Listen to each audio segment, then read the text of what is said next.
Today I take you through construction of a simple modern broiler chicken house. This house is meant to accommodate 10,000 chickens. Well, we've been constructing layer houses and today we now want to build a broiler chicken house. If you haven't subscribed to our YouTube channel, kindly hit the subscribe button and hit the notification bell so that every time I upload a new video, I shall always send you a notification. First, identify the site or the location. The location should be leveled. This is just meant to easen or lower your cost of constructing the floor. You then get the poles, and then the side of the poles that will go into the ground or into the soil, you put hooks using nails. You can take 6-inch nails and then just hit them slowly, and then do the first hole, which we actually you can call it like a cornerstone if you're building a stone foundation or a block foundation.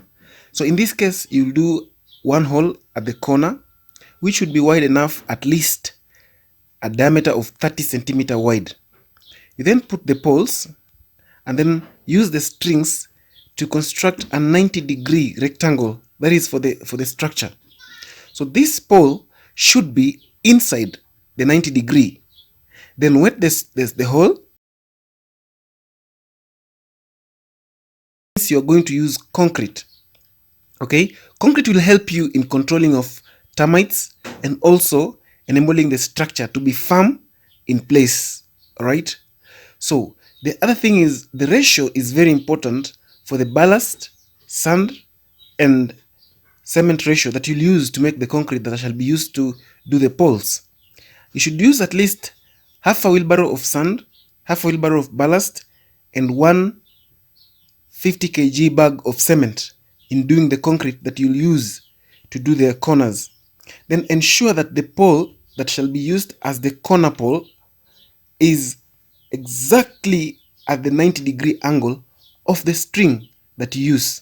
This is because this is a pole that is going to give you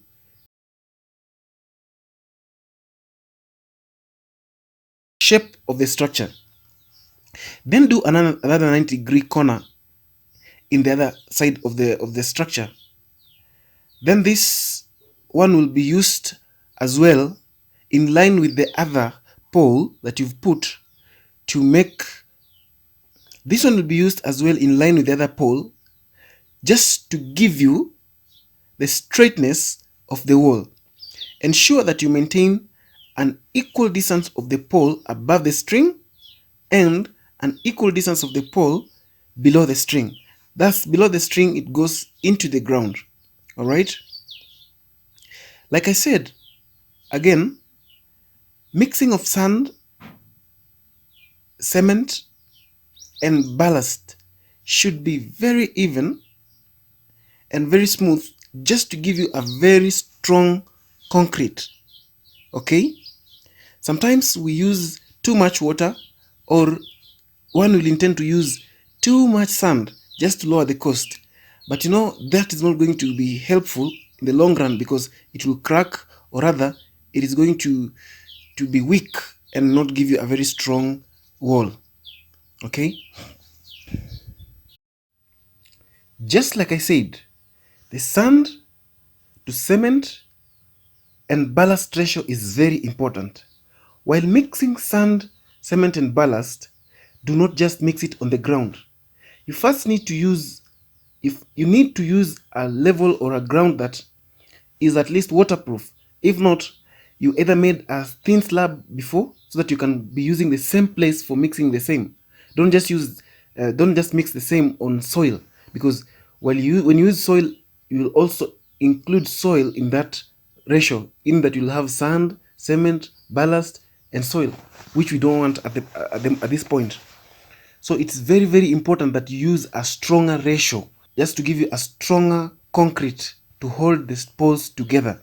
Do not use too much water, because if you use too much water, then it also means that you water down or you sip the cement through the concrete. So in this case, then a wheelbarrow will be quite important, since after mixing the ratio, you will use a wheelbarrow, unlike the other videos where I've been using journey bags to carry the concrete.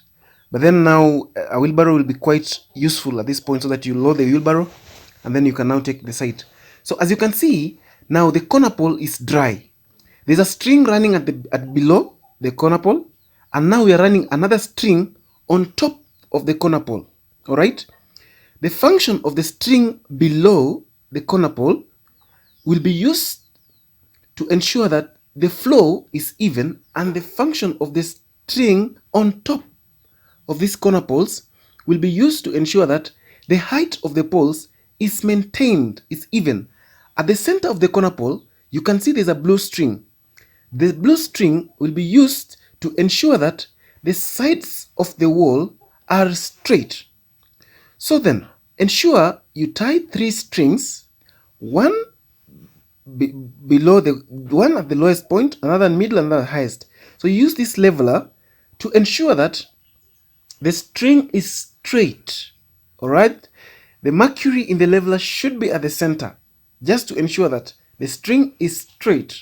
In that, when you put the poles, like now you have inserted the second pole, we will use this string to ensure that it's not exceeding the required height, neither is it below. So if it's exceeding the required height, you will either dig the hole, or if it's not at the required height, you'll either do filling of the wall, just to ensure that the pole meets the required height. You can see our poles are all even in terms of height, and you can see they are all straight in terms of the side. So this one at the end of the day will help you have a straight wall. Remember, we are doing a simple, cheap, but modern broiler chicken house that meets all the standard requirements of the bird. All right. So in this case, we're just doing aligning. Like I said before, you can see now we are checking the top to ensure that it's straight, just to ensure that the tip of the pole is in line with the string. Okay. And then we do filling of the hole, and also to always ensure that the concrete is all round the pole. All right. Since if it's on one side, then it means that the pole on one side will be directly in touch with the soil, which is meant to actually, which can really bring chances of it being consumed by termites and all those other insects that consume poles. So we finished one side, that is now the rear side. Now we are at the front side. Now if you take a keen look at this video, you'll realize that the rear side, the poles are shorter, and the front side, the poles are longer. All right, this is just meant to give us a sloping roof, and a sloping roof is quite important, not even in terms of ventilation, but a sloping roof is quite important in terms of rains, control of flow of rain. All right, then go ahead and start leveling the soil, the ground. You can see the strings that are crisscrossing on the soil. This is the level of the flow. So as other people are working on the wall, other people are working on the floor. All right, you will do digging of the floor and backfilling of the floor to give you an even level. All right, then go ahead and take timber. The timber should measure 3 by 2 inches, 3 inches by 2 inches, and then be fixed. The first tie, or the first layer of the timber, should be fixed 35 centimeters from the ground, like you can see. Then go ahead again and do another pillar at the center of the structure. This is because this structure measures 12 meters wide by 58 meters at length. So you can see it is very difficult to do a truss or a roof running all the way from the front, the back of a 12 meters. It's going to warp at the center. So it's important that you put another layer of pillars at the center, which we are using now poles in our case, just to support the roof or the pillars. All right. As backfilling is continuing of the floor, then the other persons will continue doing the lintel of the structure. So you can see the timber that is being lifted up, that is meant to hold the roof in place. All right. And you can see we are still using the string to maintain the straightness of the roof. However simple it is, dimensions in terms of straightness and evenness are quite important just to give you a structure that is strong, firm, and also beautiful, you know. So then ensure that every step you repeat every other instruction that we give, all right?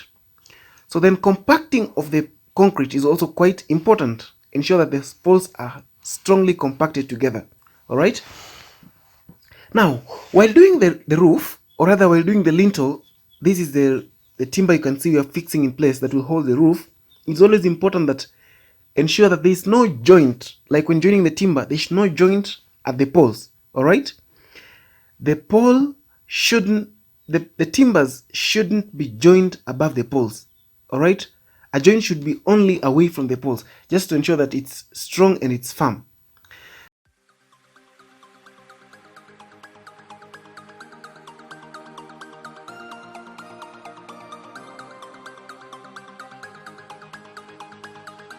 Then go ahead and start fixing the wire mesh, or rather the grill, the window grill. So this one is the one that will be used for ventilation, and it should be at least 1.2 meters wide at the front and at the back. Remember, these are broiler chicken. The number of birds per meter square is 12. That is a very, very high number, or a dense number, and therefore there are tendencies of high competition of oxygen, and because you don't want to have such cases of heart attack and cases of let's say what can you say, let's say cases of choking, not choking as such, suffocation, sorry, that's the best word I can use. You have to ensure that you have enough ventilation. That's the reason why we use a very wide window, unlike layers whereby you use at least at most 1 meter, but here we say at least 1.2 meters for the window, all right? So ensure that also that there is no chances or gaps on the grills that can ensure entry of rodents. And that's why you can see he's fixing this timber just to ensure that when he lays on top the window grill, or rather the wire mesh, it's firm in place and there is no hole that anything can enter through. Now, the wire mesh that you use is quite important, or rather the gauge of the wire mesh that you use also is quite important, okay?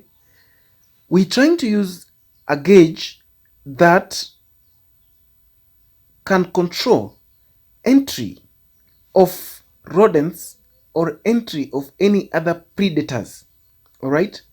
And we always say that the measurement of a single box or a single trapezium or a single hole in a layman's language should be at most 3 centimeters by 3 centimeters. The strength of the wire mesh is very important. In our case, the wire mesh should be at least gauge 3. You can use gauge 4, gauge 5, although it could be quite a bit expensive, but gauge 3 is the minimum requirement, all right? You don't want to use you don't use gauge 1 and gauge 2 because they are too soft, you know, they can easily be cut, or something can easily go through. It's also important that you use an alloy or you use galvanized wire mesh. This is just to control rusting, because you realize that most of the structures are done along the coastline.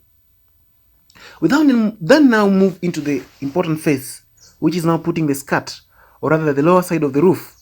We always try to ensure that the iron sheet goes to the ground, all right? Because rodents cannot dig and penetrate through. Then do compacting of the soil. After you are done backfilling, or rather digging and leveling of the ground, you take heavy metals, then compact the soil using water and also other heavy structures. This will help you align the flow, have an even flow. At the same time, it will help you have a stronger, firm flow and minimize cracking, all right? This time around, we don't use a very strong ratio of sand to cement and ballast like before, but you have to use ballast, all right? Now, in our case, when you are doing construction in black cotton soils, before putting the mixture of the concrete on the floor, always lay a polythene paper, a PVC paper, all right?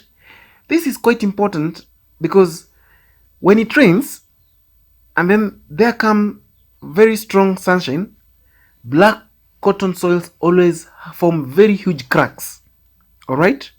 So the polythene paper will help in controlling absorption of water by the cotton soil, and thus, and the long run, control cracking of the floor. Also, the polythene will help in controlling soaking of the floor, because when it rains too much, the black cotton soil tends to absorb much water. It has a very high water retention capacity.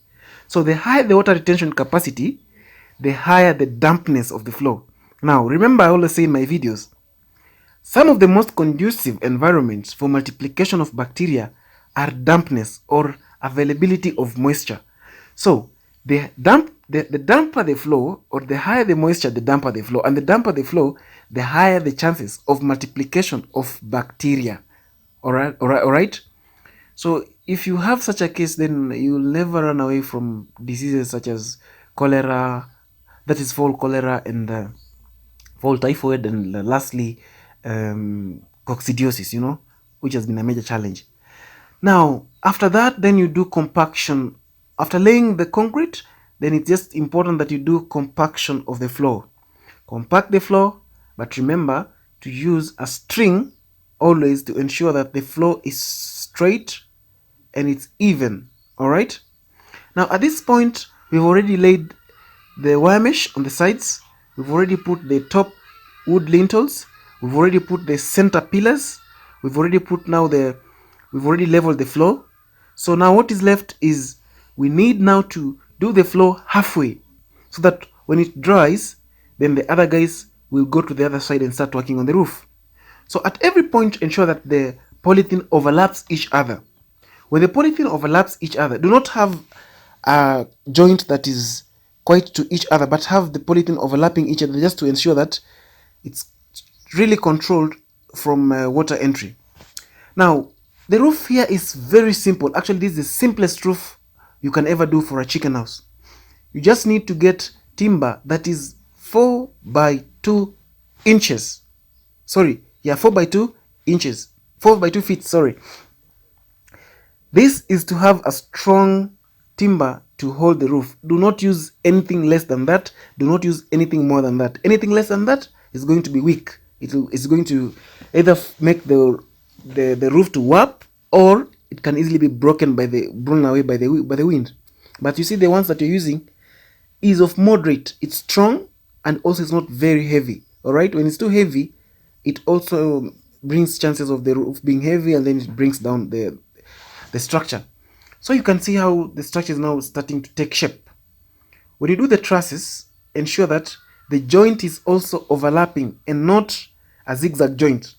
For this, because when you use a zigzag joint, there are likelihood of sagging. All right. But an overlapping joint using 6-inch nails will give you just a strong joint, and one could assume that there is no joint. You can see how long it is, 13 meters, but it can easily be put in place without any chances of breakages. All right. Very important. At every stage, ensure you check the evenness or the straightness of what you're doing. In this case, it's the roof. Ensure that every truss is in line with the other. All right. We then now want to put runners. Runners are the timbers that the iron sheet will lie on. All right. Ensure that the distance between one runner to the other is at most 75 centimeters. All right. Some of us will tend to use something more than that, like 1 meter, 1.5 meters, just to save on the cost of timber. But that is absolutely wrong, because you will have a weaker attachment of the iron sheets to the timber. And I tell you, in case of any wind, in case of any storm, your house will be down. Very important. You can see everything we are doing, we are using a leveler, and in this case, our improvised leveler is the string. So we are on the final stages of the floor. You can see there's a string passing through the middle. The string I had shown you in the video when you're starting to do the laying of the poles, which is meant to be used for giving us the required height of the floor. Okay. Now, other people will say that the floor is not important to be so straight, because it's not going to be used. You're going to use manure scrappers and all that. No, it's just important that you have something that is good, and even. All right. Although it's a broiler house, it's depleter. It's not very important, but it's just good to have a very strong and straight floor. All right. Now, when you're doing this one, it's you can now see how straight the wall is, simply because we use the strings to check on the straightness of the wall. You can see the joints that we're using and the timber we're using. Okay, so that is how it comes out when you follow all the instructions I have given you in this video. The results are quite good. Ensure that when you're doing the fixing of the iron sheets, there is no single hole that can allow a predator to enter. All right, at the top where this wall iron sheet is touching the roof, that is the timber, and at the bottom where the iron sheet is touching the ground, the iron sheet is supposed to run from the top iron sheet to the ground. All right, so that nothing can dig through. This is our work in the final stages. We've fixed the roof, we've done the floor, we're now fixing the sides. The floor is now completely done. What is left here is just to finish fixing the top roof and finish fixing the sides. Then we do the footbaths at each and every door, and we do simple partitions. That is, we are going to do 3 partitions and divide the house into 3,500, 3,500, 3,500 cubes capacity, and our structure will be done. A simple, cheap, modern, and up to